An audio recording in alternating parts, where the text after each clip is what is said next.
በአባቶቻችን ደም እናት ኢትዮጵያ የደፈረሽ ደም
geragan mademna amma gan mademni asisi wasrafa wala tahajru hoping gan maketer kita asmat tira namne wan asisi dawada kita wagada na wajwa wana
eeggata Jawar Mohammed dhufe OMN Jawar Mohammed akka godhu ilmaata dhufu kanaaf illee waa'ee filmaata kanaa hubachuu akka bilisummaan noqotee maa fuula dura waan jiru samalee amma gumbaratti walitti qabame kanaaf eeggata ta'uuf jedhee Oromoon bakka jiru hundaa walitti qabamee dhufee achirraa magaalaa Waashingitii irraa ta'e wanni kun amma qofaa miti bakka jiru namni hundi dhaamsi dhaamnu akka nama bahee nama fedha nama isaanii moggaa nama akka Jawar Mohammed moggaa dhaabachuudha qabnaa nu hundi kana yaadu. Bilisummaa jabeessu isilee jamaa daagawwee OMN jamaa daara fayyadaa isin gargaara isin dura jirra. Gaarii anis bonaadha Michigaan irraan dhufee wani dhufneef deeggarsa Jawarii fi gabbanyaan iyyutti jirti iyyan isaanii immoo nu jabeessa sabaaf sablammootiin uummata Oromootii wajji tokko taatee karaa bilisummaa deemuu qabdi nuti qabsoon teenya ta nagayaa ta dimokiraasii ta bilisummaati injifannoo kan bulchaatti dhufneen. Laaligaa uummanni nafsanyaa kun uummattoota baay'ee guddaadha. Nuti garuu nama muraasas taanus har'as guyyaa injifannooti injifannee maaliif isaan waan barbaadanii yoo iyyanii nuti guyyaan keenya iddoo garaagaraa irraa dhufan. Chicago irraa dhufe jira, namni Minnesota irraa dhufe jira, iddoo garaagaraatti dhufanii jechuudha. Kanaaf isinis dhuftanii asitti wajjinumaatti akka sadiif galatoomaa isin jedha. Eessarraa dhuftame? Nuti diisiidha, nuti warra diisii. Nama walirraa tokkollee hin qabnu nuti jechuun uummata hundaa wajji tokko jechuudha. Lolaaf hin dhufne, deeggarsaaf dhufne, nama biyya keenya hundaa wajji tokko taane fuula duraaf illee dhimmaadha warra qophaa'e. Oh, caaltuu daawwattoota keenya caaltuu Siraaj qabannee dhiyaannee jirra. Akkuma beektanii caaltuu Siraaj Atilaantatti uffata kana uffachuudhaan alaabaa Oromoo uffachuudhaan hedduu isin gammachiiftee turte. Caaltuu Siraaj baga nagaa.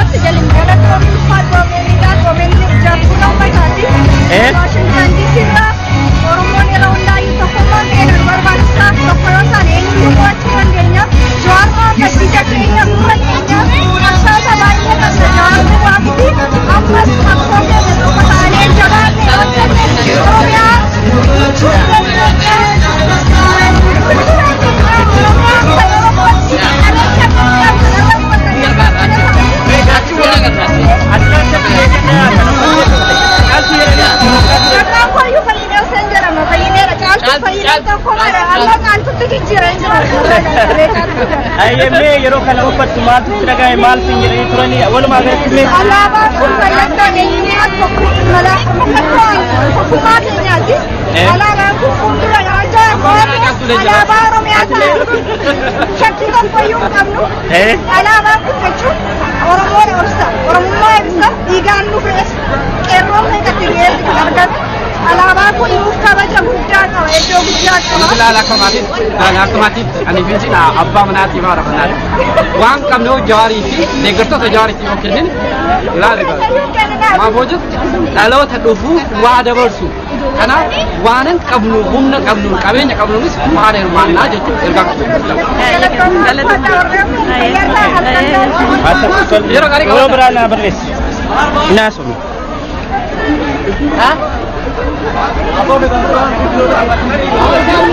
Indufna kabajamtoota daawwattoota keenya akkuma argaa jirtan egaa mormitoonni Jawaar Washington DC keessatti kan argaman yeroo ammaa kana galma Oromoo Community of Washington DC gidduutti argamu.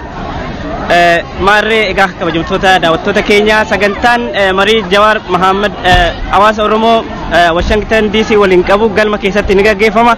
Sa'aatii muraasa booda sagantaa kun kan jalqabu ta'a nutis garas deemnee sagantaa achi jiru isin agarsiifna.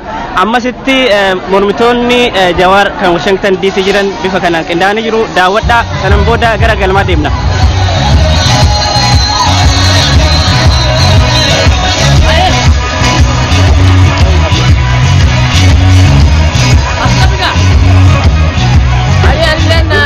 Michigan Ryan Lopez, deeggarsa Jawaar itu punya penuh orang tanah. Mee Stefan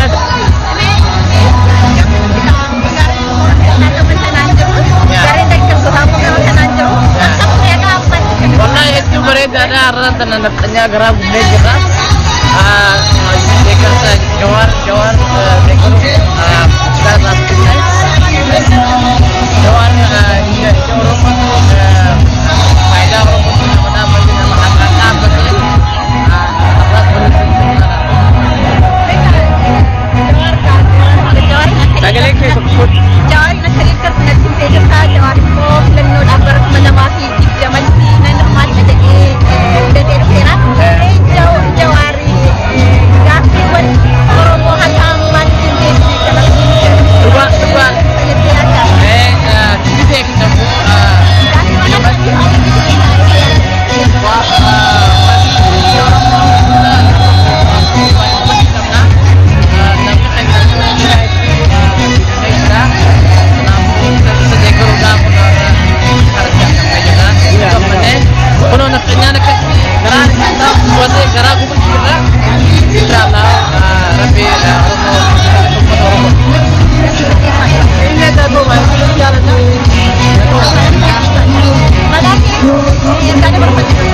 kabajamtoota daawwattoota keenya sababii achii gama sana sagalee guddaadhaan guddiftuudhaan dhageessaa jiraniif sagaleen keenya sirriitti hin dhaga'amu. Egaa miira gama kana jiru asumaan laaltu sagantaan Jawaar kan galmatti qabame hin haqamne akka itti fufeetti jira. Sa'aatii tokko yookaan sa'a lama keessatti kan jalqabu ta'a. Nutis ammasitti miira garana jiru isiniin geessaa. Hawaasni keenya lakkoofsan 1000 ta'u bakka kana ture amma gara galmaa deemanii jiru. Nutis gara galmaa deemnee kallattiidhaan kan isin biraan geenyu ta'a. Ammasitti as nu faana tura. Sana booda immoo walumaan gara galmaa deemu.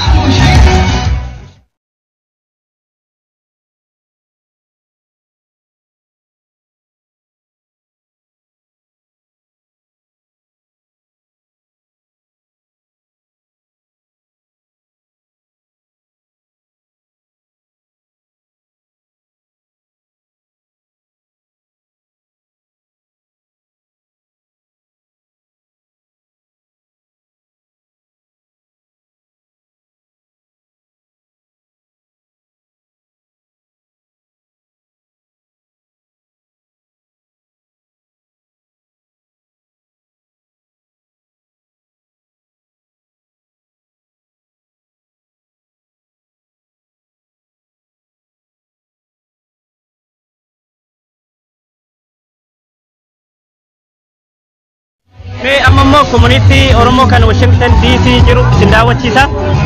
Kan argaa jirtan waldaa hawaasa Oromoo Washington DC ti. Gara keessa seennelee kan walumaan dubbanta. Walumaan laallaa mee amma gara waldaa hawaasa Oromoo kan Washington DC mana isaanii keessa isin seensaa nafaana seena.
nama falmudha. Kun akan bisa dikerjakan oleh era. Kenapa? Jawar bukan jera 15 million Oromo, actually 16 million is behind him. Now only 50.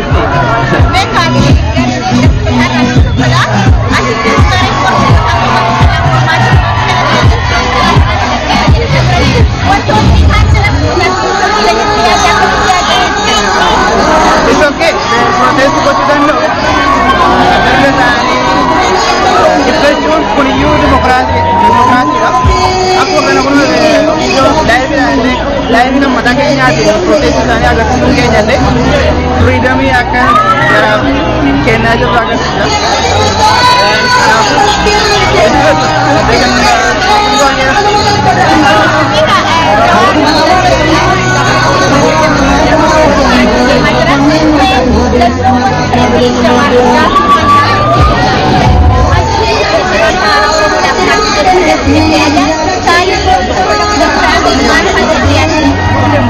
Jawar 2020 election akan dibantu amanah tertentu because 60 million Oromo is behind them. Plus that some of them Monday bukan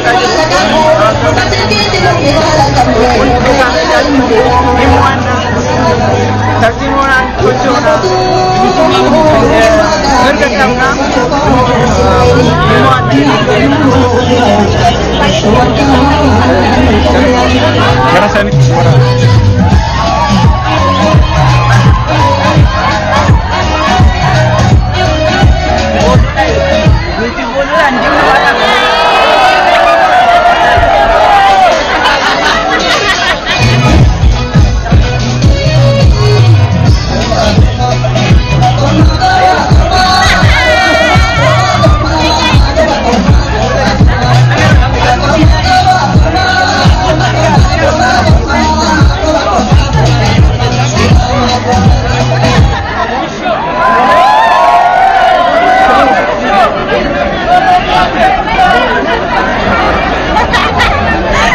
Mana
sirbi jambun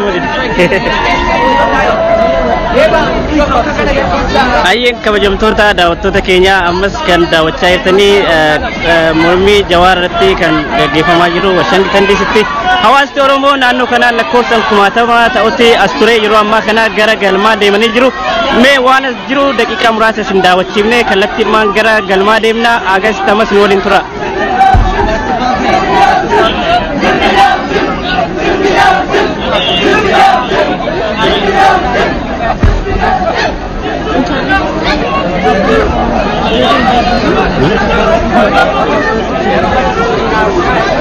Gama calon dan apa?